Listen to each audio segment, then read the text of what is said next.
అలాంటి వారుగా దేవుడు ఏర్పాటు చేశాడు. ఈ రోజున ప్రియులరా, అదే తత్వంలో ఉన్నటువంటి పెద్ద ప్రవక్త అయినటువంటి ఇర్మియాను దేవుడు ఏర్పాటు చేసుకున్నాడు. ఇర్మియా అంటున్నాడు, నీవు నా ప్రజలకు నా నోటి మాటను తీసుకొని చెప్పి ఇర్మియా నువ్వు వెళ్ళి వారికి బోధించు, నా మాటలు వారికి బోధించు, నేను ఏది చెబుతున్నానో అదే వారికి చెప్పు అని చెప్పాడు. లేదు ప్రభా, నేను బాలుడను అని చెప్పాడు. దేవుడు ప్రవక్తను ఏర్పరచుకున్న దేనికో తెలుసా ప్రియుల? తన ప్రజలలో ఉన్నటువంటి దుర్మార్గతను, తన ప్రజల్లో ఉన్నటువంటి నాశనాన్ని, తన ప్రజల్లో ప్రియుల అభివృద్ధి లేనప్పుడు, ఆశీర్వాదాలు లేనప్పుడు, దేవునికి విరోధముగా నడుస్తూ ఉన్నప్పుడు వారందరినీ క్రమమైన మార్గములు నడిపించడానికి దేవుడు ప్రవక్తలను ఏర్పాటు చేశాడు. దేవుని నామమున స్తోత్రం. దారి తప్పిన తన ప్రజలను సన్మాన మార్గములు నడిపించడానికి ఆ దినములలో రాజులను దేవుడు పుట్టించాడు, ప్రవక్తలను దేవుడు పుట్టించాడు, న్యాయాధిపతులను దేవుడు పుట్టించాడు. ఎవరిని పుట్టించినా వారిలో ఉన్న పాపం తీసివేయలేకపోయారు. నాయకులు నడిపిస్తూ వెళ్ళారు, న్యాయాధిపతులు న్యాయం తీర్చుకుంటూ వెళ్ళారు, రాజులు పరిపాలన చేస్తూ వచ్చారు, ప్రవక్తలు దేవుని మాట చెప్పుకుంటూ వచ్చారు. ఎవరు చెప్పినా ఒకరిలో ఉన్న పాపం మాత్రము తీసివేయలేకపోయారు. దేవుడు కాలక్రమంలో ఇర్మియాతో కూడా చెప్పాడు, అయ్యా నీవు ఈ జనులకు ఉండాల్సిందే.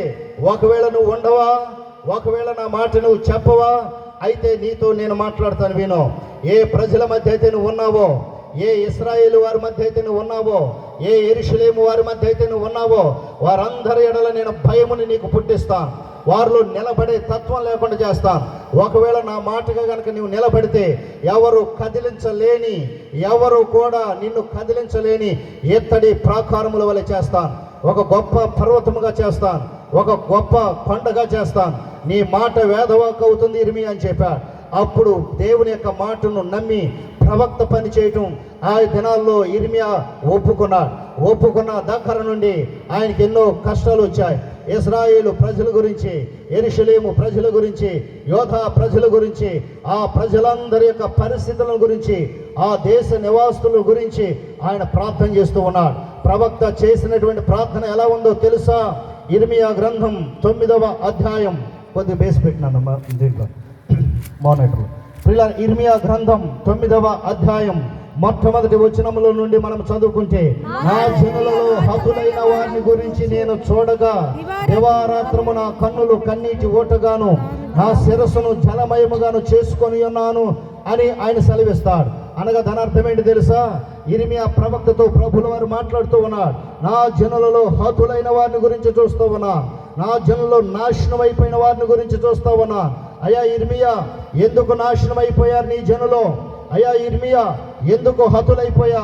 ప్రియులారా, ఇర్మియా గ్రంథం 13వ అధ్యాయం 9 నుంచి దాదాపు 13-14 వచనాల వరకు చదువుకుంటే, యోధా వారి గర్వమును బట్టి, వారు చేసినటువంటి మహా గర్వమును బట్టి నేను చాటుగా ఏడుస్తూ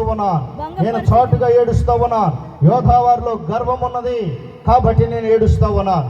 రెండవదిగా ఎందుకు ఏడుస్తున్నానో తెలుసా? ఎందుకు శిరస్సును జలమయముగా చేసుకున్నానో తెలుసా? ఎందుకు కన్నులను కన్నీటి ఊటగా చేసుకున్నానో తెలుసా? యెహోవా మంద చెరపట్టబడినది.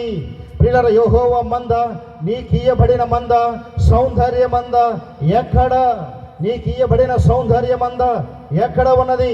ఆ యొక్క ఎక్కడ ఉన్నదంటే సౌందర్య మంద సాతాను చెరలో చిక్కుబడుట వలన, సమస్యల చెరలో చిక్కుబడుట వలన, సమస్యలు వలయములో ఉండుట వలన, పాపమనే వలలో ఉండుట వలన, దేవునికి దగ్గరగా ఉండవలసిన మానవుడు సాతానికి దగ్గరగా ఉండుట వలన, లోకానికి దగ్గరగా ఉండుట వలన, సాతాను వారిని చెరగా వేయుట వలన, కుటుంబాల్లో సాతాను చెరగా వేసి బిడ్డలను పట్టుకుంటూ ఉన్నాడు, భార్యను పట్టుకుంటూ ఉన్నాడు, కోడలను పట్టుకుంటూ ఉన్నాడు, అల్లులను పట్టుకుంటూ ఉన్నాడు, మనవుని పట్టుకుంటూ ఉన్నాడు, కుమారుని పట్టుకుంటూ ఉన్నాడు, భర్తను పట్టుకుంటూ ఉన్నాడు.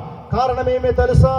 దేవుని మార్గము వైపు చూడకుండా, దేవునిలో ప్రార్థించకుండా, వారి కుటుంబం సంతోషం వైపు నడవకుండా, సమాధానం వైపు నడవకుండా సాతాను ఈ రోజున చెరవేసేశాడు ప్రతి కుటుంబాన్ని చెర